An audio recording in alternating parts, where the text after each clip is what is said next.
और एक और दो वचन हम लोग पढ़ेंगे। परमेश्वर के वचन में इस रीति से लिखा है, यरीहो के सब फाटक इजरायलियों के डर के मारे लगातार बंद रहे और कोई बाहर भीतर आने जाने नहीं पाता था। फिर यहोवा ने यहोशू से कहा, सुन, मैं यरीहो को उसके राजा और सूरवीरों समेत तेरे वश में कर देता हूँ। हालेलुया। परमेश्वर का वचन क्या कहता है? यरीहो के फाटक, यरीहो शहर, अगर आप उसके बारे में देखते हैं, बड़ा किलेबंदी में बनाया हुआ शहर है और शहर के चारों ओर एक बहुत चौड़ी दीवार बनाई गई है। शहर के चारों ओर बड़ी चौड़ी दीवार बनाई गई है। ऐसी दीवार बनाई गई है कि 3-3 रथ 6 घोड़ों समेत उस शहर के जो चारों तरफ दीवार है उस दीवार के ऊपर चल सकते हैं। और एक ऐसा सामर्थी नगर जिसको कभी कोई जीत नहीं सकता था।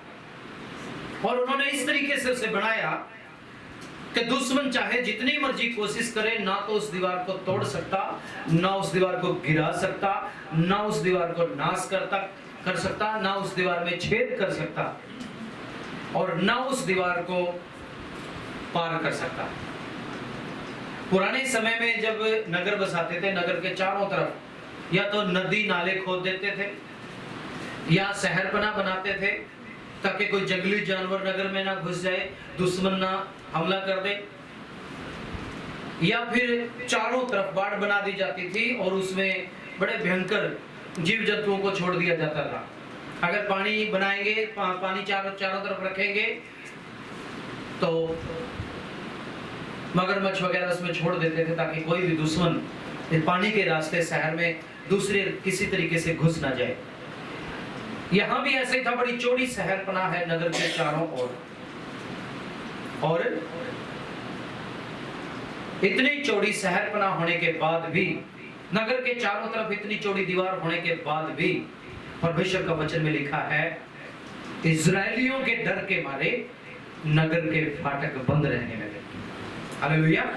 इजरायलियों के डर के मारे,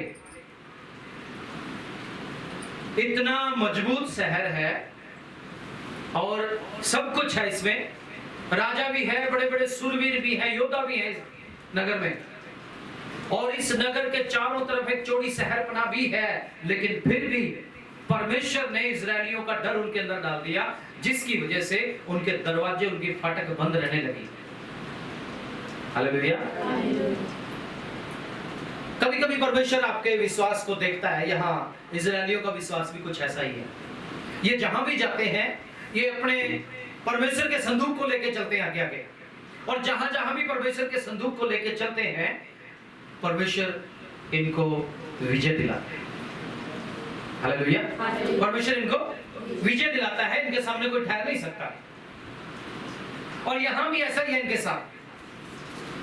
ये जहां कहीं भी जाते हैं, परमेश्वर के संदूक को लेके जाते हैं, बिना संदूक के ये चलते नहीं। संदूक इनके आगे आगे चलता है, संदूक इनके आगे आगे चलता है, उस संदूक के पीछे पीछे ये चलते हैं। याजक इनके आगे आगे चलते हैं, जो सेवक हैं, जो पादरी लोग हैं, वो इनके आगे आगे चलते हैं और ये उनके पीछे पीछे चलते हैं। इसलिए ये जहां भी जाते हैं वहीं पे जीत इनकी होती है, क्योंकि ये परमेश्वर को आगे लेके चलते हैं। राजा दाऊद भी कई बार कहता है, मैंने यहोवा को अपने सम्मुख जाना है, मैंने परमेश्वर को अपने सामने रखा है। और जिसने परमेश्वर को अपने सामने रख लिया, उसकी कहीं पे कभी भी हार नहीं होती, क्योंकि वो हमेशा परमेश्वर के पीछे चलता है, परमेश्वर को देख के चलता है। यहां भी नगर तो सामर्थी है, सूरवीर योद्धा भी है इसमें, लेकिन फिर भी इजरायलियों के डर के मारे इनके फाटक बंद हैं। इजरायलियों के डर के मारे इनके फाटक बंद हैं। अब आगे क्या होता है? फिर यहोवा ने यहोशू से कहा, सुन, मैं यरीहो को उसके राजा और सूरवीरों समेत तेरे वश में कर देता हूं। परमेश्वर कहता है, यहोशू तो चिंता मत कर, मैं इस यरीहो को और इसके राजा और सूरवीरों समेत तेरे वश में कर देता हूं। तेरे अधिकार में कर देता हूं। हम सब जानते हैं क्या कहानी हुई। परमेश्वर ने कहा चक्कर लगा के आओ। 7 दिन लगातार चक्कर लगाते रहे। सुबह उठते हैं, याजक आगे आगे चलते हैं और पूरी प्रजा उनके पीछे पीछे चलते हैं। जो सूरवीर योद्धा है उनके पीछे पीछे चलते हैं और नगर के चारों ओर घूम के आ जाते हैं। क्यों घूम रहे हैं? क्योंकि परमेश्वर ने कहा है ये नगर मैं तुझे दे दूंगा। अब परमेश्वर ने कहा तू जैसा मैं तुझे कहता हूं तू वैसा ही कर। जैसा मैं तुझे कहता हूं तू वैसा ही कर। परमेश्वर कहता जाओ नगर के चारों तरफ घूम के आओ। अब 6 दिन तुम ऐसे ही घूमना, जाना सुबह सुबह जाना, एक चक्कर लगा के आ जाना। ये जाते हैं, एक चक्कर लगा के वापस आ जाते हैं। अब देखिए इतनी चौड़ी शहरपना है, सूरवीर है, राजा है, उसमें बहुत सारे सैनिक हैं। शहरपना को तोड़ना बहुत मुश्किल है, लेकिन फिर भी ये जाते हैं और नगर के चारों ओर चक्कर लगा के आ जाते हैं। 6 दिन तक ऐसे किया, 6 दिन तक ऐसे ही किया। अब 7वां दिन आ गया तो परमेश्वर ने यहोशू को बोला उठ, आज 7 चक्कर काटो। आज कितने चक्कर लगाने? 7 चक्कर। और जब 7वां चक्कर पूरा हो जाएगा तो जो याजक हैं जो तुम्हारे आगे आगे चल रहे हैं वो जोर से नरसिंगा फूकेंगे और तुम सब जोर से जय जयकार करना, जोर से ललकारना और नगर की शहरपनाह तुम्हारे सामने गिर जाएगी। हालेलुया। नगर की शहरपनाह तुम्हारे सामने क्या होगा? गिर जाएगी। अब ये सुबह जाते हैं, चक्कर लगाते हैं, आ जाते हैं। यरीहो के फाटक बंद हैं। यरीहो के लोगों के दिल में डर आ चुका है कि ये लोग जो परमेश्वर की इबादत करने वाले हैं, ये लोग जो हर दिन आके चक्कर लगाते हैं, कुछ ना कुछ राज है। पहले दिन जब वो चक्कर लगा के गए तब यरीहो के लोग डर गए होंगे, क्योंकि डरे हुए तो पहले थे, क्योंकि परमेश्वर ने उनका डर जो है यरीहो के लोगों के दिल में बसा के रखा हुआ था। जब परमेश्वर आपको कहीं कुछ जाने के लिए बोलता है, परमेश्वर कुछ आपको दिखाता है, परमेश्वर कुछ बात आपसे करता है, तो याद रखिए परमेश्वर ने आपके लिए आगे भी किसी के मन को खोल के रखा हुआ है। किसी के मन में आपके लिए डर डाल के रखा हुआ है, किसी के मन में आपके लिए दया डाल के रखी हुई है, किसी के मन में आपके लिए प्यार डाल के रखा हुआ है, किसी के मन में आपके लिए मदद करने वाला हाथ बढ़ाने के लिए किसी के मन में डाल के रखा हुआ है। हालेलुया। बस आपको विश्वास करना है कि मेरे परमेश्वर ने मुझे कहा है और मैंने करना है। परमेश्वर ने कहा 6 दिन चक्कर लगाना, तो इन्होंने 6 दिन चक्कर लगाए। 6 दिन में इन्होंने यहोशू से कोई सवाल नहीं पूछा कि आप ऐसा क्यों करते हैं, क्योंकि हम तो ऐसे पहले दिन बोलेंगे तो प्रभु एक चक्कर तो लगा दिया, अब इंतजार करेंगे कि क्या होगा। दूसरा दिन चक्कर लगा दिया तो फिर बोलेंगे अब इंतजार करेंगे क्या होगा। तीसरा दिन चक्कर लगा दिया, फिर इंतजार करेंगे क्या होगा, कुछ भी नहीं हुआ। चौथा दिन चलो कोई बात नहीं, बोलता चक्कर लगा देंगे, हम तो ऐसा सोचेंगे। लेकिन उनको विश्वास था कि परमेश्वर ने बोल दिया है मैं यरीहो को उसके राजा और सूरवीरों समेत तेरे बस में कर दूंगा, तो सचमुच में हमारा परमेश्वर हमारे बस में करने वाला है। जब भी परमेश्वर आपको कोई आज्ञा देता है बस उस पर विश्वास कीजिए और उसको करना शुरू कीजिए। एकदम रिजल्ट नहीं आएगा, एकदम रिजल्ट नहीं आएगा। आपको विश्वास के साथ चलना है। अब देखिए 6 दिन एक एक चक्कर लगा के आ जाते हैं। 7वां दिन जाते हैं, परमेश्वर कहता है 7 चक्कर लगाओ। क्या कहता है परमेश्वर? आज 7 चक्कर लगाना है। और जब 7वां चक्कर पूरा हो गया तो परमेश्वर ने बोला जोर से जय जयकार करो, नगाड़े बजाओ, नरसिंगा फूको, ललकारो और नगर की दीवार तुम्हारे सामने से गिर जाएगी। अब देखिए अगर 1 किलोमीटर लंबा है, 1 किलोमीटर चौड़ा है, तो लंबाई चौड़ाई कुल मिला के चारों तरफ जाएंगे तो 4 किलोमीटर जाना पड़ता है। एक दिन में जाते हैं 4 किलोमीटर घूम के वापस आ जाते हैं। लेकिन अगले दिन परमेश्वर कहता है 6 चक्कर लगाना है, 24 किलोमीटर चलना है और 7वां चक्कर फिर लगाना, 4 किलोमीटर फिर चलना है। जब 7वां चक्कर लगाते हैं 28 किलोमीटर चल गए। 28 किलोमीटर चलने के बाद उनके अंदर कितनी हिम्मत रहेगी, कितनी ताकत रहेगी। क्या 28 किलोमीटर चलने के बाद आप जोर से चिल्ला सकते हैं, जोर से हालेलुया बोल सकते हैं, जोर से नरसिंगे फूंक सकते हैं? बड़ा मुश्किल है।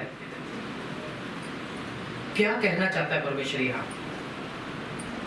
परमेश्वर ये कह रहा है, जब तुम थके हुए हो, जब तुम हारे हुए हो, जब तुम्हें लगता है आप लड़ नहीं पाएंगे क्योंकि 28 किलोमीटर चल चुके हैं, तब यदि तुम परमेश्वर की जय जयकार करोगे तो तुम्हारे सामने से दीवारें गिर जाएंगी। और जैसे उन्होंने जय जयकार करना शुरू किया, 7वां चक्कर लगाया, याजकों ने जोर से नरसिंगे फूके।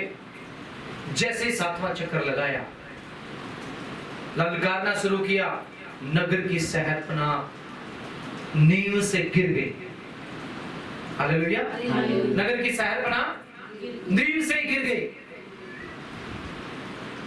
आखिर परमेश्वर क्या दिखाना चाहता है? क्या इनके 7 चक्कर लगाने से धरती ने जगह छोड़ दी वहां की? नहीं। आइए मेरे साथ एक वचन और निकालिए। देखिए यहां परमेश्वर क्या कहता है,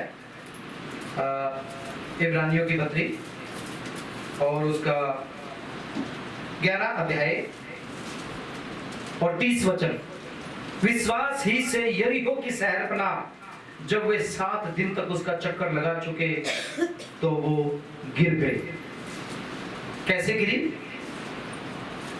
विश्वास ही से। कैसे गिरी? विश्वास से।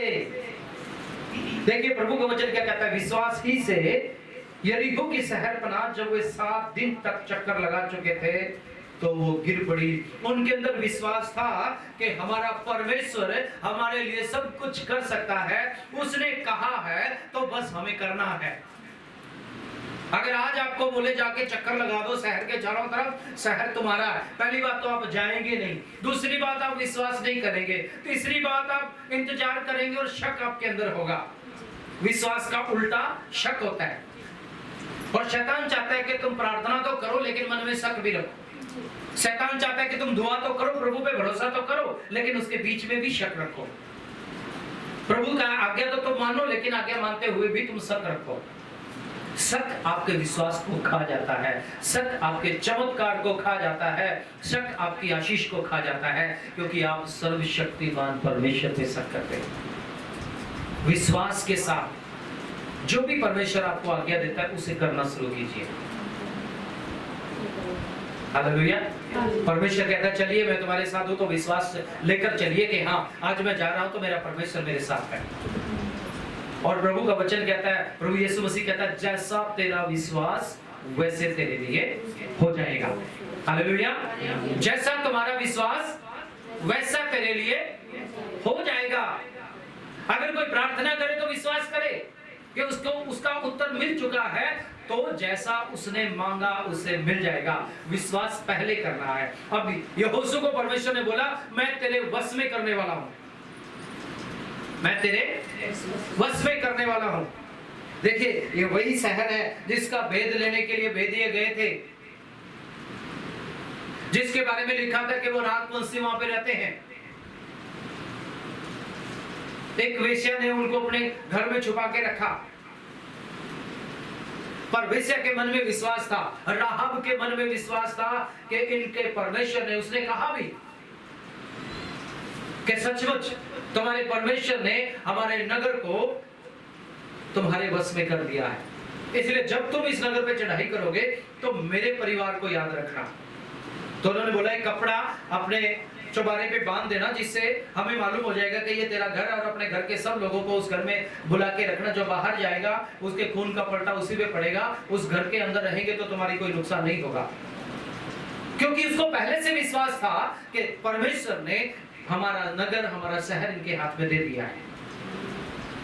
विश्वास एक बहुत बड़ी सामर्थ्य लेकर आता है आपके जीवन में, और जब आप विश्वास के साथ कदम बढ़ाना शुरू करते हैं तो परमेश्वर आपकी मदद करता है। देखिए यहाँ क्या लिखा है, विश्वास ही से यरीहो शहर के चारों तरफ जब वो चक्कर लगा चुके थे तो शहरपना नींव से गिर गई।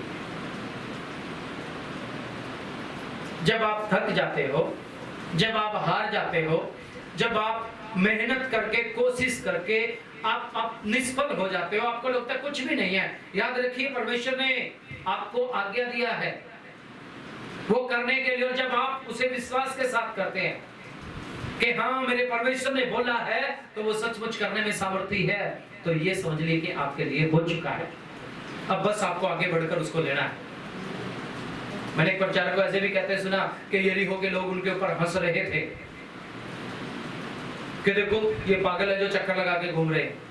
नहीं, परमेश्वर का वचन कहता है इजरायलियों के डर के मारे यरीहो के सारे फाटक बंद पड़े थे, ना तो कोई अंदर जाता था ना कोई बाहर आता था। क्यों? क्योंकि परमेश्वर ने इजरायलियों का डर पहले से उनके अंदर डाल दिया था। याद रखिए, जब आपको परमेश्वर कुछ बातों के लिए भेजता है, कुछ काम करने के लिए भेजता है, परमेश्वर आपके साथ कुछ वादा करता है कि मैं तुम्हारी मदद करने वाला हूं, मैं तुम्हारे लिए सहायक भेजने वाला हूं, मैं तुम्हारे लिए ऐसा करूंगा वैसा करूंगा। जैसा भी परमेश्वर आपसे बातचीत करता है, परमेश्वर ने बहुत से लोगों के दिलों में उस बात को पहले से डाल के रखा हुआ है। आपकी मदद करने के लिए वो लोग आगे आ जाएंगे, आपको पता भी नहीं चलेगा, क्योंकि आप सर्वशक्तिमान परमेश्वर पे भरोसा करके चल रहे हैं। ये उसी की बनाई हुई दुनिया है और उसकी दुनिया में उससे बाहर कुछ भी नहीं जा सकता। हालेलुया। इसलिए परमेश्वर पे विश्वास करते हुए आगे बढ़िए। जब वो 6 दिन चक्कर लगा चुके, 7वें दिन जब 7 चक्कर लगा दिया, परमेश्वर ने बोला आप जोर से चिल्लाओ, हालेलुया करो, यलकार करो, नरसिंगे फूको, ललकार करो। तो शहरपना नींव से गिर गई और उन्होंने उस नगर के ऊपर राज कर लिया। आपकी परेशानी कुछ भी क्यों ना हो, आपकी शहरपना, आपकी यरीहो शहर चाहे कितना भी बड़ा क्यों ना हो, लेकिन जब आप विश्वास के साथ उसके चारों ओर घूमते हैं, जब आप विश्वास के साथ उसे लड़ना शुरू करते हैं और विश्वास के साथ आप जय जयकार करते हैं, तब आपकी समस्या आपके सामने से हट जाती है, वो जड़ से उखड़ जाती है आपकी समस्या। चाहे आपकी बीमारी हो, चाहे आपके जीवन में कुछ बंधन हो, चाहे अंधकार की शक्तियों ने आपको जकड़ के रखा हो, आपको लगता हो कि ये यरीहो की दीवार है, आपको देखने में दूर से लगता है कि बड़ी चौड़ी दीवार है, इसे लांघ पाना मुश्किल है, इसे गिराना मुश्किल है। याद रखिए, परमेश्वर की आज्ञा का पालन करिए। परमेश्वर ने कहा था बस 6 दिन चक्कर लगाओ, और उन्होंने 6 दिन चक्कर लगाए। आप भी परमेश्वर की आज्ञा का पालन कीजिए, और जैसे आप विश्वास के साथ उसकी आज्ञा का पालन करेंगे, जब आप कमजोर लगते हैं, जब आपको ये लगेगा नहीं परमेश्वर मेरे से नहीं हो सकता, नहीं मैं आगे नहीं निकल सकता, मेरे लिए बड़ी समस्या है, मेरे लिए बड़ी मुश्किल है, याद रखिए जब आप थक जाते हैं, जब आप हार जाते हैं लड़ते लड़ते, तब परमेश्वर कहता है चिंता मत कर, अब तू जय जयकार कर, अब तू क्या कर, जय जयकार कर। क्योंकि 28 किलोमीटर चल चुके हैं और अभी लड़ने की क्षमता उनके अंदर नहीं है। अब तो जय जयकार करने के लिए भी ज्यादा जोर लगाना पड़ता है उनको, इतना जोर से नहीं बोल सकते। लेकिन जैसे उन्होंने बोलना शुरू किया, नरसिंगे फूंकना शुरू किया, और जैसे जैसे उन्होंने चिल्लाना शुरू किया, परमेश्वर का वचन कहता है यरीहो शहर की जो दीवार थी वो चारों तरफ से गिर गई, नींव से नीचे से गिर गई। तो आपकी समस्या कौन सी बड़ी बात है? फिर आइए आज अपनी आंखों को बंद करके अपनी समस्या को बोलिए, यरीहो की दीवार जैसी समस्या मैं यीशु के नाम में जय जयकार करता हूं तेरे ऊपर। प्रभु यीशु मसीह के नाम से तेरे ऊपर ललकार करता हूं मैं। यीशु मसीह के नाम से मैं जयवंत से भी बढ़कर हूं। हाँ मेरे भाई मेरी बहन, आपकी समस्या, आपकी परेशानी, आपका दुख, आपका बोझ, आपका दुश्मन चाहे कितना भी ताकतवर क्यों ना हो, आपको लगता हो मैं इसके सामने कुछ भी नहीं हूं, याद रखिए परमेश्वर की सामर्थ है वहां पे। जब आप विश्वास के साथ आगे बढ़ते हैं और जब आप ललकार करते हैं, यरीहो की दीवार गिर जाती है, आपकी समस्याएं गिर जाएंगी। आज परमेश्वर कहता है उठ और जय जयकार कर उनके ऊपर, प्रकाशमान हो, क्योंकि तेरा प्रकाश आ चुका है। सर्वशक्तिमान परमेश्वर पिता, हम आपका धन्यवाद करते हैं प्रभु। हम विश्वास के साथ चलते हैं, शक के साथ नहीं, आपकी आज्ञा के अनुसार चलते हैं। इसलिए जो भी आपके वचन को मानता है, आपकी आज्ञा के अनुसार विश्वास के साथ उसे अपने जीवन में ले लेता है, यरीहो की दीवार उसके सामने से गिर जाती है। परमेश्वर आज अपने लोगों के साथ ऐसा ही होने दे। इनके जीवन में चाहे कितनी भी समस्या क्यों ना हो, यरीहो की दीवार चाहे कैसे भी क्यों ना हो, आज प्रभु यीशु के नाम से वो टह जाए। आजादी मिले और प्रभु अपने लोगों को जीत में लेके चला। धन्यवाद दुआ सुनने के लिए प्रभु यीशु मसीह के नाम से होकर मांगते हैं, आमीन आमीन। अब हमारे पिता परमेश्वर का प्रेम, प्रभु यीशु मसीह का अनुग्रह, पवित्र आत्मा की सहभागिता और संगति अब से लेके हमेशा हमेशा परमेश्वर के सब लोगों के साथ होती रहे, आमीन आमीन। आप सबको जय मसीह की। परमेश्वर आप सबको आशीष दे। जय मसीह की।